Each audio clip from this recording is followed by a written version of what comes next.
দর্শক, সবার প্রতি শুভকামনা জানিয়ে শুরু করছি এনটিভির নিমন্ত্রণে। আপনাদের সঙ্গে আছি আমি নুহাত সাওম। প্রিয় দর্শক, এনটিভি নিমন্ত্রণের আজকের আয়োজনে থাকছে সংস্কৃতি, এনটিভি অনুষ্ঠান সূচি ও আলাপন। প্রথমেই সংস্কৃতি।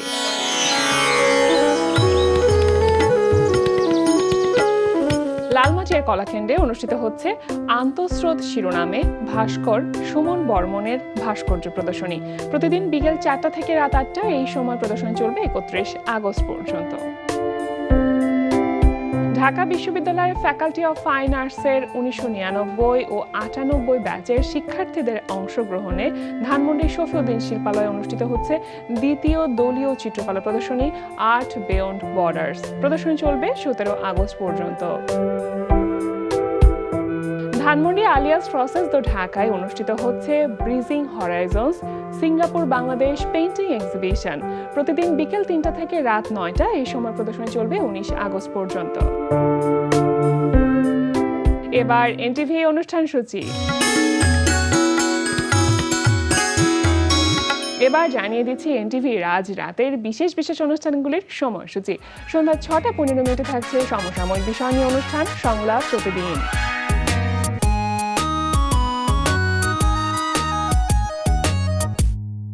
রাত 8টা 20 থাকছে মুসাফির রনির পরিচালনায় ধারাবাহিক নাটক ঘরে বাইরে। বিয়ে করব কখন করলাম? তোর প্রেম করতেছ কেন? আমি অ্যাটলিস্ট আমার সন্তানের জন্ম তারিখটা মনে রাখতে চাই।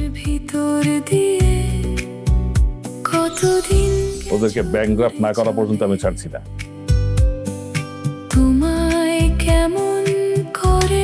কোম্পানির অবস্থা কিন্তু খুব একটা ভালো না। বলো কেমন করে ঘরে বাইরে। রাত 9টা 40 থাকছে রাকেশ বসুর পরিচালনায় ধারাবাহিক নাটক চাওয়া পাওয়া।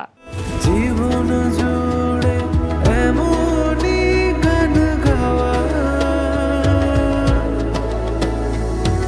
এই তো কবির চাওয়া, আমাদের চাওয়া পাওয়া। রাত 11টা 30 সরাসরি সম্প্রচার হবে টক শো এই সময়।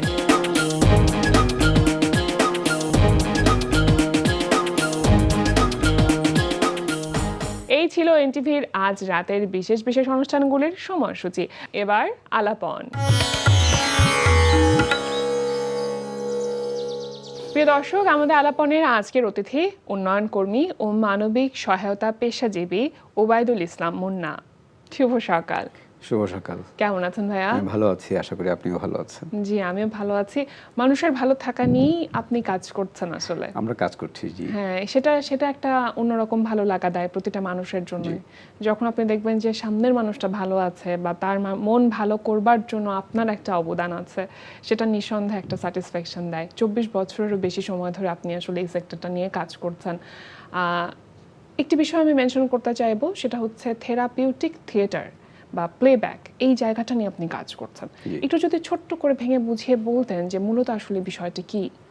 জি, ধন্যবাদ। আমি পেশায় মূলত আমি একজন উন্নয়ন কর্মী। আমি জাতিসংঘ উন্নয়ন কর্মসূচির সঙ্গে কাজ করছি, কিন্তু আমার প্যাশনস, আমার নেশা এবং ভলান্টারি যে শখ, সেটা হলো মূলত থিয়েটার কীভাবে মানুষের কল্যাণে আসতে পারে, থিয়েটার কীভাবে মানুষের মানসিক স্বাস্থ্য উন্নয়নে ভূমিকা রাখতে পারে, থিয়েটার কিভাবে একজন মানুষের না বলা কথাকে বলার সুযোগ করে দিতে পারে বিনোদনের বাইরে গিয়ে। অবশ্যই, কারণ আমরা থিয়েটারের সম্পর্কে আমাদের যে ধারণা রয়েছে, একটি আলোকসজ্জা, একটি মঞ্চ, সেখানে মানুষের একটা নির্দিষ্ট স্ক্রিপ্টে এসে আমরা দেখি শুনি, কিন্তু আমার কি বলার আছে, আমি কোথায় কানেক্ট হই, আমি কোথায় সম্পর্কিত হই, আমার দৈনন্দিন জীবনের যে যাপিত গল্প, ছোট ছোট অনুভূতি, সুখ দুঃখ ব্যথা, সেটা কি কোথাও শেয়ার হয়, সেটা কি মঞ্চে আসে? যদি সেটা মঞ্চে আসে, নিঃসন্দেহে একটা অন্যরকম ব্যাপার ঘটবে। সেই জায়গাটাতেই মূলত থিয়েটার কিভাবে মানুষকে কানেক্ট করতে পারে এবং আলটিমেটলি এটা তাকে এক ধরনের স্ট্রেসফুল সিচুয়েশন থেকে নিয়ে এসে কিভাবে তাকে এম্পাওয়ার করবে এবং মানসিক প্রশান্তির জন্য কাজ করবে, সেই জায়গাটা নিয়ে আমি আসলে গত 23-24 বছর ধরে বাংলাদেশে কাজ করছি। এই কনসেপ্টটা আপনার মধ্যে কিভাবে আসলো, কোথা থেকে ডেভেলপ করলো? আমার বাবার চাকরির সূত্রে চট্টগ্রামে আমাদের বেড়ে ওঠা, আমার যদিও জন্মস্থান বগুড়াতে, কিন্তু বাবার চাকরির সূত্রে আমরা যখন চিটাগংয়ে বেড়ে উঠছি, চট্টগ্রাম শিল্পকলা কেন্দ্রিক নানা ধরনের নাট্যক্রিয়া হচ্ছে, কিন্তু উৎস নামে একটি থিয়েটার সংগঠন আছে যারা উন্নয়ন ইস্যুকে থিয়েটারের মধ্য দিয়ে বাস্তবায়ন করেছে, নানা ধরনের সচেতনতামূলক কাজ। একটি কাজ তারা স্পেশালি করতো, যেটা হচ্ছে থিয়েটার ফর থেরাপি, এবং এটা particularly theatre for therapy with children with disabilities, অর্থাৎ প্রতিবন্ধী ব্যক্তিদের মনোসামাজিক উন্নয়নে থিয়েটার কিভাবে কাজ করবে। বাহ, তাদের একটি সেন্টার আছে, theatre therapy centre for the disable. আমার তখন তাদের সঙ্গে সম্পৃক্ত হওয়ার ফলে সুযোগ ঘটলো যে থিয়েটার কিভাবে এখানে কাজ করে। আমার দেখা বিভিন্ন মুভি যেখানে দেখতাম যে একজন মানুষ কথা বলছে, এই বলতে বলতে তার একটা হিলিং হচ্ছে, সে কান্না করছে, এবং এই যে বলতে পারার মানে মধ্যে release দিয়ে করাটা। একটা রিলিফ আসা, এটা আমাকে তখন আসলে দারুণভাবে আকৃষ্ট করলো। তখন মনে হলো যে আচ্ছা, শিল্পকলায় আমরা যে মঞ্চে নাটক করি কিংবা কুষ্ঠ নিয়ে, যক্ষ্মা নিয়ে গ্রামে গ্রামে গিয়ে মানুষের নাটক করি, সচেতনতা করি, কিন্তু সেখানে মানুষের কোনো বক্তব্য আমরা শোনার সুযোগ পাই না। তাদের যাপিত জীবনের যে ছোট ছোট অনুভূতি আছে, সেটা কখনো তো আমরা শুনি না। আচ্ছা, তাহলে প্রতিবন্ধী ব্যক্তিরা যারা সমাজে আসলে তাদেরকে দেখাই যায় না, আমরা খুঁজেই পাই না, অবহেলিত কখনো না খুঁজে পাই না, কখনো। কারণ তারা অলওয়েজ বাইরে থাকে, তাদেরকে পরিবারগুলো সামনে আনতে চায় না। তাদের তো অনেক বলার আছে, এগুলোকে শুনতে পারি। এইটা ভাবতে গিয়েই আমরা আসলে কি ধরনের থিয়েটার কৌশলগুলো আন্তর্জাতিকভাবে চর্চা হচ্ছে, সেগুলো আমাদের দেশীয় প্রেক্ষাপটে কতটা কার্যকরভাবে উপস্থাপন করা যেতে পারে, কাজ করা যেতে পারে, সেটা নিয়ে মূলত 2002-03 সাল থেকে আমরা কাজ শুরু করলাম। আচ্ছা, তারপর আমি একটু এখানে অ্যাড করতে চাইবো যে একটি বিষয় যে আন্তর্জাতিকভাবে কোনো একটি বিষয় সবাই জানে, বুঝে এবং সেই বিষয়টা একসেপ্টেড, কিন্তু বাংলাদেশের প্রসপেক্টে এইটাকে একসেপ্টেবল করবার জন্য নিশ্চয়ই শুরুতে অনেক স্ট্রাগল করতে হয়েছে। আপনাদের সেই জায়গাতে আসলে কিভাবে করে আপনারা কাজ করেছেন যখন শুরু আমাদের করলেন? দেশে যেহেতু therapeutic theatre, particularly psychodrama, playback theatre, socio drama, living newspaper, এগুলো নিয়ে আমাদের প্রাতিষ্ঠানিকভাবে আমাদের কোনো শিক্ষা আমাদের এখনকার পর্যন্ত বা আমাদের চর্চাটা নেই নেই, এখানে। চর্চা নেই না। আমাদের একাডেমিকভাবে ধরেন নাট্যকলা থেকে যারা পাশ হবে তারা এই বিষয়গুলো পড়ে না। তাহলে তখন আমরা মূলত আন্তর্জাতিক সাহায্যের জন্য চেষ্টা করতে থাকি, এবং 2003 সালে প্রথম আমরা ন্যাশনাল থেরাপিউটিক থিয়েটার ওয়ার্কশপ করি, যেখানে ইউএসএ থেকে দুজন এক্সপার্ট বাংলাদেশে আসেন, ডক্টর হার্প রোপার এবং ডক্টর জেনি ক্রিস্টাল। তারা বাংলাদেশে এসে আমাদেরকে যাত্রাটা শুরু করলো, এবং এভাবে 2004 থেকে শুরু করে প্রতি বছর আমরা চেষ্টা করেছি আন্তর্জাতিকভাবে যারা প্রসেনিয়াম থিয়েটারের বাইরেও নানা ধরনের থিয়েটার ফর্ম নিয়ে কাজ করে, এবং theatre for humanity, theatre for piece, theatre for mental health, theatre for psychosocial care, এই যে এগুলো নিয়ে তারা কাজ করেন, তাদেরকে আমরা আসলে দেশে আমন্ত্রণ জানিয়েছি, আমরা তাদের সাথে কাজ করেছি, এবং ধীরে ধীরে আমাদের যে প্রতিষ্ঠানগুলো, বিশেষ করে বিশ্ববিদ্যালয়গুলো, ঢাকা বিশ্ববিদ্যালয়, জাহাঙ্গীরনগর বিশ্ববিদ্যালয়, চট্টগ্রাম বিশ্ববিদ্যালয়, কাজী নজরুল বিশ্ববিদ্যালয়, ওনারা আসলে ধীরে ধীরে আগ্রহ প্রকাশ করেছেন যে ওয়াই নট, আমাদের যারা শিক্ষার্থী নাট্যকলায় শিখছেন, আর্টস শিখছেন, নানা ধরনের শিল্প সংস্কৃতির উপাদান প্রাতিষ্ঠানিকভাবে শিক্ষা লাভ করছে, ওয়াই নট তাহলে এ ধরনের থিয়েটার কৌশলগুলোকেও আমরা শিখতে শুরু করি। ফলে ধীরে ধীরে এটা আসলে এক ধরনের একাডেমিক একটা স্ট্রাকচারের মধ্যে গেছে। মাঝখানে যেটা হয়েছে যে আমরা, এটা তো প্রাতিষ্ঠানিকভাবে শেখা, কিন্তু মাঠে তো আপনাকে কাজ করতে হবে। ফলে আমরা যেটা করেছি আসলে, যখনই কোনো ক্রাইসিস এসেছে, বিশেষ করে আমাদের দেশ একটি দুর্যোগপ্রবণ দেশ, জলবায়ু পরিবর্তনের কারণে আমাদের দেশের যে দুর্যোগের মাত্রা এবং তার প্রভাব এগুলো অনেক বেড়েছে। ফলে আমরা দেখেছি যে 2007-এ যখন সিডর হলো, 2007-এ সিডরের পরে অনেকেই ত্রাণ নিয়ে যাচ্ছে, খাবার নিয়ে যাচ্ছে, ওষুধ নিয়ে যাচ্ছে, কিন্তু আমরা ফিল করেছি যে শিশুরা হাসতে ভুলে গেছে, যে শিশুরা পানিকে ভয় পাচ্ছে, খেলতে ভুলে গেছে, যে জেলে মাছ ধরার নৌকায় উঠতে ভয় পাচ্ছে, তার ভিতরে কি কাজ করছে, তাকে কোন সহায়তা দেওয়া যায়।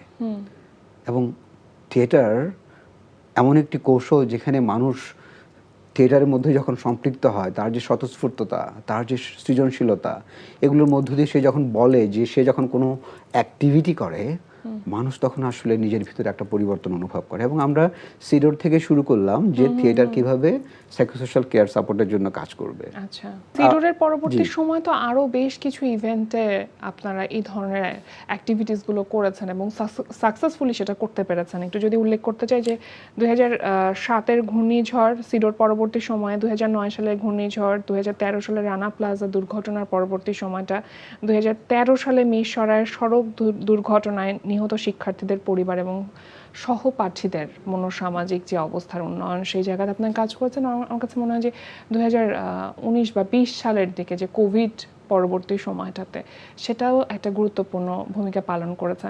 কি দেখেছেন যে সময়ের সাথে সাথে থেরাপিউটিক থিয়েটারটা কিভাবে প্রভাব বিস্তার করেছে, এগিয়েছে আসলে কতটুকু?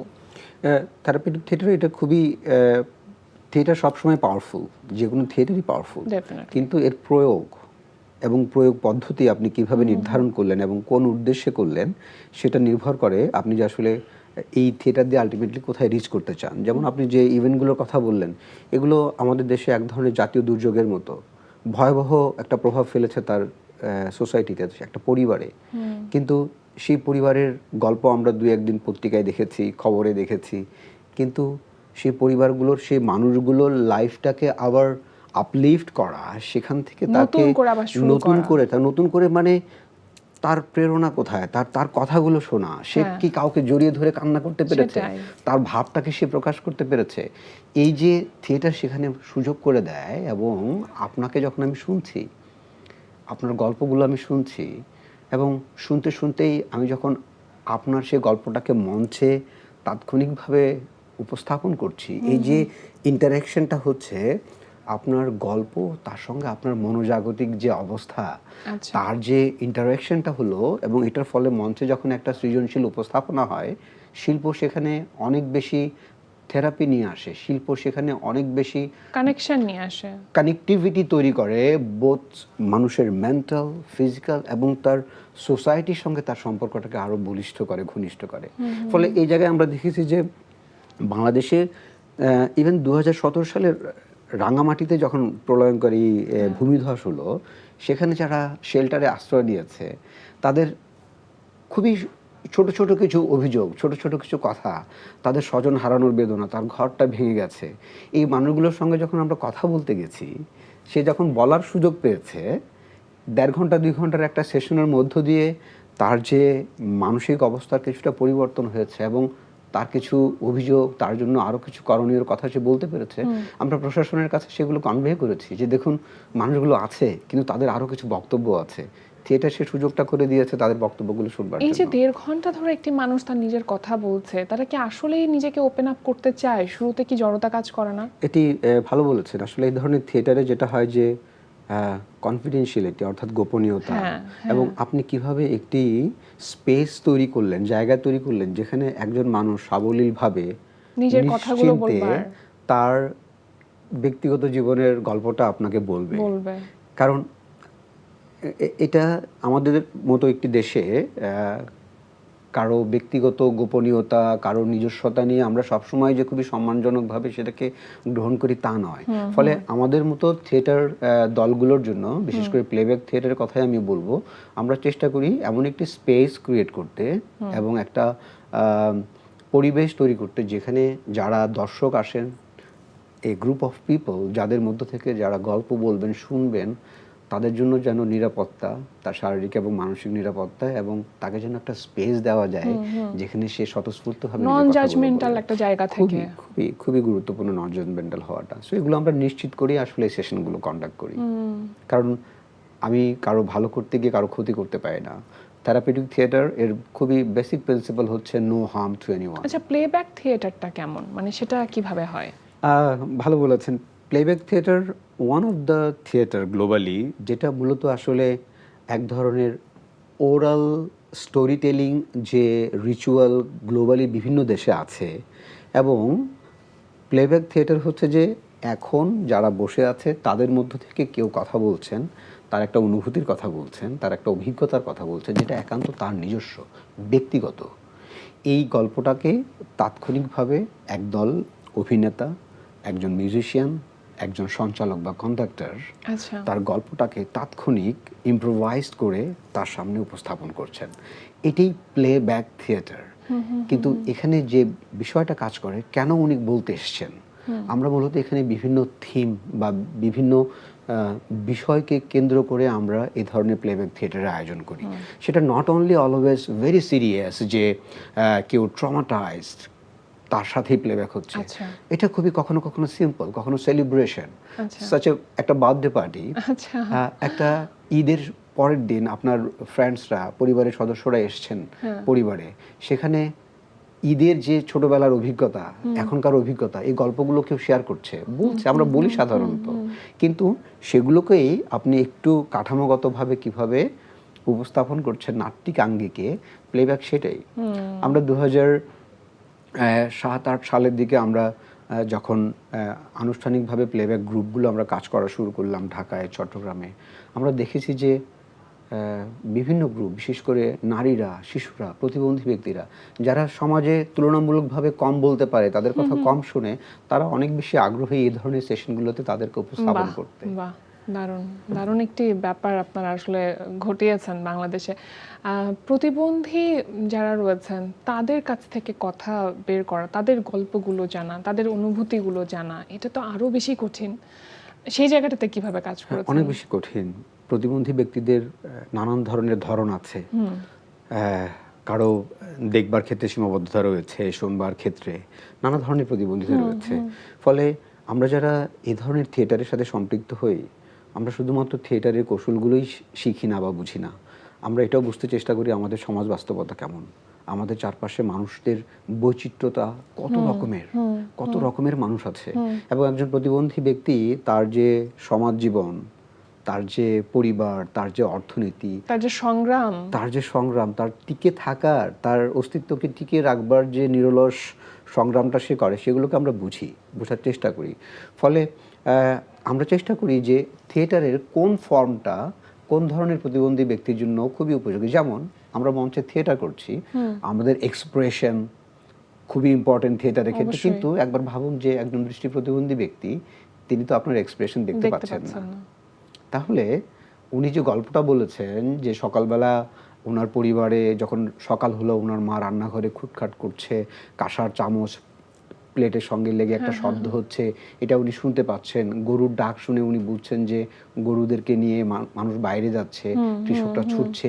এই যে উনি ওনার চারপাশের শোনা শব্দগুলোকে ভেবে ওনার সকালের গল্পটা আমাকে বলছেন, আমি অ্যাজ এ থিয়েটার অ্যাক্টিভিটি হিসেবে চিন্তা করছি এখানে আমার ফেশিয়াল যে এক্সপ্রেশন দিয়ে ওনাকে আমি অভিভূত করবো বিষয়টা তা নয়, এখানে সাউন্ড হচ্ছে মেইন জিনিস যেটা দিয়ে তার সাথে আসলে কমিউনিকেট করা যাবে। ফলে প্লেব্যাক থিয়েটারে আমাদের পার্টিকুলার একটা ফর্ম আছে যেটাকে আমরা বলি সাউন্ড স্কাল্পচার, মানে আমরা যেমন ভাস্কর্য বলি, মানুষ দিয়ে একটা ভাস্কর্য, শব্দ কিভাবে ভাস্কর্য তৈরি করতে পারে, অর্থাৎ তার গল্পটাকে পুরো শব্দের মধ্য দিয়ে মিউজিক এবং সাউন্ড ক্রিয়েট করে instant, it's maybe your body, it's maybe the only stage, আমার কাছে যা আছে তাই দিয়ে একটা শব্দ তৈরি করে কিভাবে তার গল্পটাকে তার কাছে আমরা উপস্থাপন করছি। This is how A group of people playback theatre করে। তারা তাদের ক্রিয়েটিভিটি এবং একই সঙ্গে যে মানুষদেরকে নিয়ে এসে আজকে থিয়েটার করছে তাদের উপযোগী ফর্মগুলোকে, কৌশলগুলোকে কিভাবে করবে, এটাই তার জানা দরকার। এটা বেশ সময় সাপেক্ষ একটি ব্যাপার আমার কাছে মনে হয়। শেখারও বিষয় একই আছে। সাথে এখানে একটা, আমি বলবো যে আপনারা যে কাজগুলো করছেন এখানে একটা বাজেটেরও ব্যাপার আছে। তো সেইটা আপনারা আসলে কিভাবে নিশ্চিত করছেন? সেখানে কিভাবে সেই অভাববোধ আপনারা কখনো অনুভব করেছেন কিনা? এটা ভালো বলেছেন। আমাদের দেশে আসলে এই ধরনের কাজের জন্য যে পৃষ্ঠপোষকতা বা প্রাতিষ্ঠানিক পৃষ্ঠপোষকতা বলবো, বিশেষ করে শুধু অর্থই কেন বলছেন, একটা স্পেস, একটা ছোট স্টুডিও কোথায় আমরা পাবো যেখানে মানুষকে ইনভাইট করা যাবে ফর দেয়ার স্টোরি, আমাদের নেই।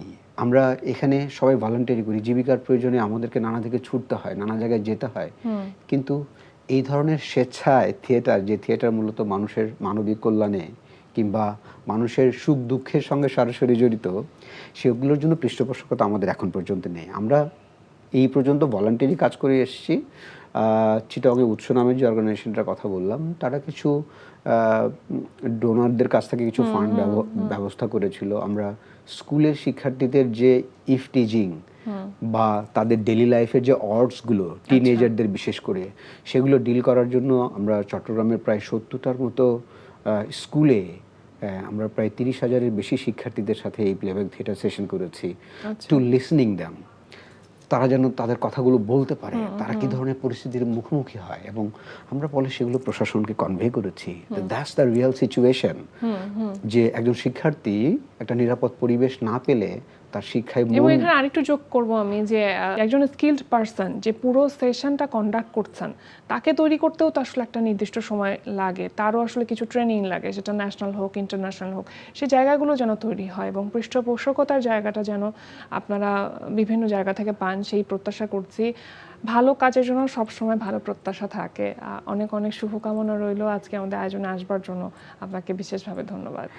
আমি একটু সময় নিতে চাই। আমরা মূলত এ ধরনের শিক্ষার্থীদেরকে আরও বেশি ট্রেন্ড ভলান্টিয়ার থিয়েটার অ্যাক্টিভিস্টকে তৈরি করবার জন্যই আমরা চেষ্টা করছি, এবং রিসেন্টলি ইতালির তুরিনে আমার যে লিডারশিপ গ্র্যাজুয়েশন হওয়া বাংলাদেশের জন্য এটা একটা বিশাল অর্জন। আমরা বাংলাদেশ এখন আন্তর্জাতিক পর্যায়ে কানেক্টেড হয়েছি, ফলে আমার চেষ্টা থাকবে আমাদের বিশ্ববিদ্যালয়গুলোতে আমাদের শিক্ষার্থীদেরকে আরও বেশি প্রশিক্ষিত করা, তাদেরকে আরও স্কিল করা, যারা মাঠে কর্মী থাকে।